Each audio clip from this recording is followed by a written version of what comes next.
Good afternoon mga boss, we are arriving right here at Tubigon Port. So unexpected kayo ang atong paglakaw karon kay gipa door to door sa atong client, as in today ang kani nga unit. So at tangin na lang ninyo ang full video sa ato ang transaction today.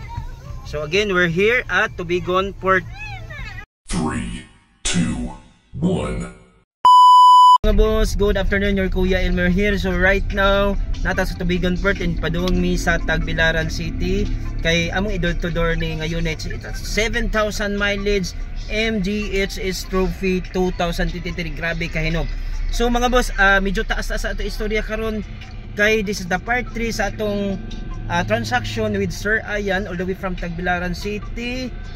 As we remember, nag-purchase siya 2 units na to last January 14 and 16 M2023, both 2023 MG GS Alpha black color with 1,000 mileage and 2023 MG GT with 9,000 mileage.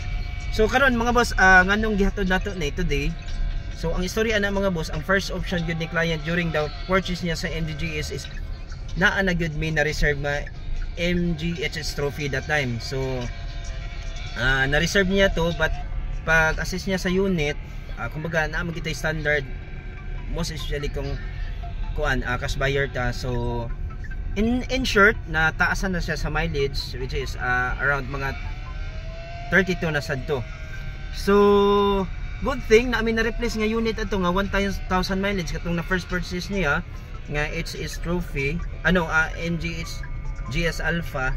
So mo lang to ang iyahang take home sa Tagbilaran that time, and the next day nagpurchase siya og MG GT nga 2023 white color sedan.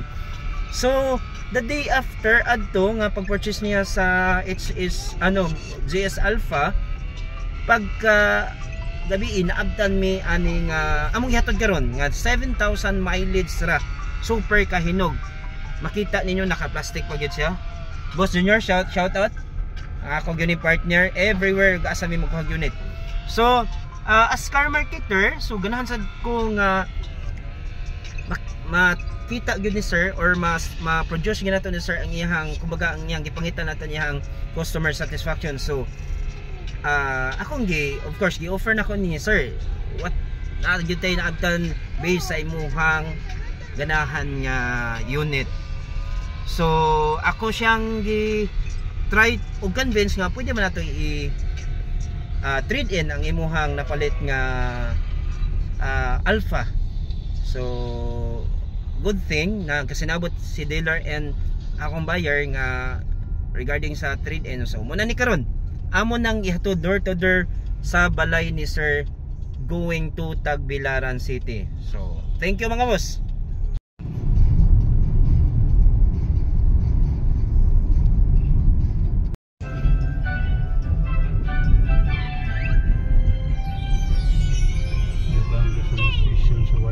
So mga boss, doon na ta sa balay ni sir.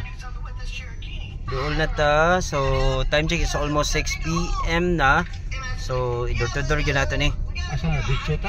Wait lang ha, atong pangitaon. Nabot na gyud mi sa balay ni Sir Ayan.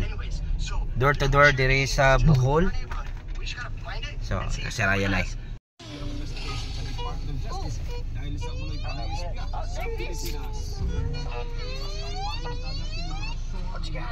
Boss Junior, nani karon si Boss Junior diri sa Chicken at Atihan, Bohol.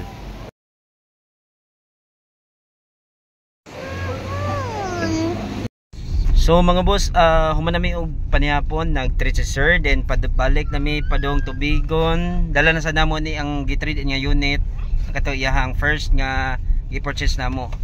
So right, padong nami Tubigon Port kay masakay meron 10 PM going back to Cebu City. So mga boss, nag-arrive na ta here at Cebu City. So mo ni among gi-trade in. It's 2004 MG GS with 2,000 mileage. Ako nang i-door lock. So uli na mga boss.